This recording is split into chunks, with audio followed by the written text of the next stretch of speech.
Welcome to the Fear and Greed Business Afternoon Report for Monday, the 17th of July, 2023. I'm Sean Aylmer, and of course, every afternoon we've got the 5 stories that happened today that you need to know about. The S&P ASX 200 closed the day down just a touch to 7,299 points.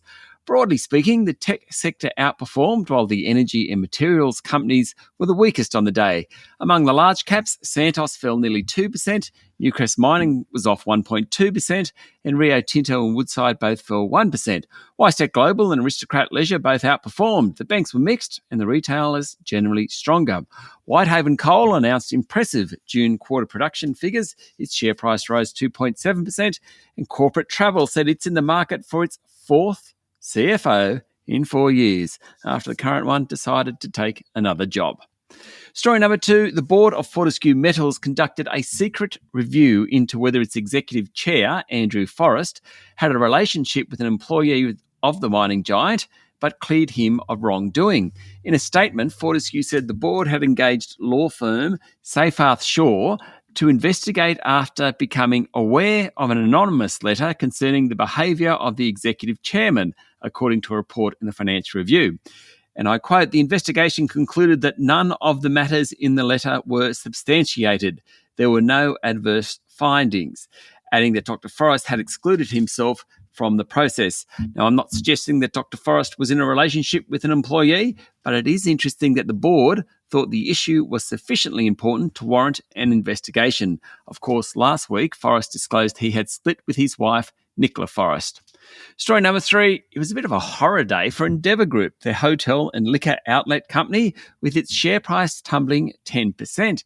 It followed the announcement yesterday by Victorian Premier Daniel Andrews of new laws closing machines, that's gaming machines, between 4am and 10am, and new restrictions on all of the state's 30,000 gaming machines, including forcing gamblers to preset daily limits on losses.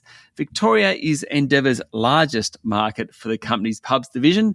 Investment analysts have estimated that for every 1% drop in poker machine revenue, Endeavour's earnings fall by about $6 million. The changes put Victoria alongside South Australia and Queensland in terms of gaming machines restrictions.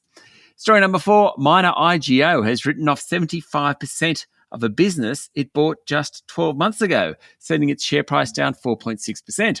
IGO paid $1.3 billion for nickel miner Western Areas in June last year, and today said a review had uncovered high capital and operating costs and production delays. As a result, IGO, which has had plenty of pretty good M&A experience, is writing off between $880 million and $980 million.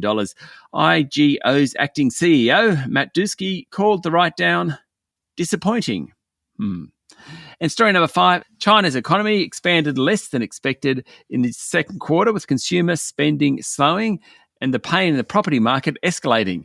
Federal Treasurer Jim Chalmers over the weekend said that the government was worried about China, and this is exactly why.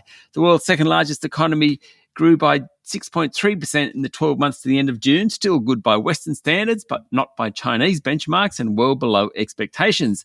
There was a surge after the lifting of COVID restrictions in the first 3 months of this year, but since then, things have slowed appreciably. For the June quarter, growth was just 0.8%.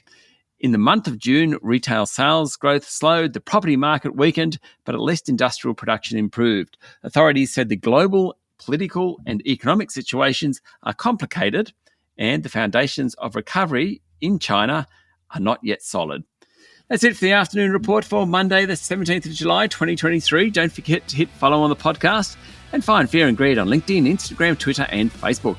Join Michael Thompson and I tomorrow morning for the Fast 5 by Fear and Greed, the top 5 business stories you need to know in just 5 minutes. I'm Sean Aylmer. Enjoy your evening.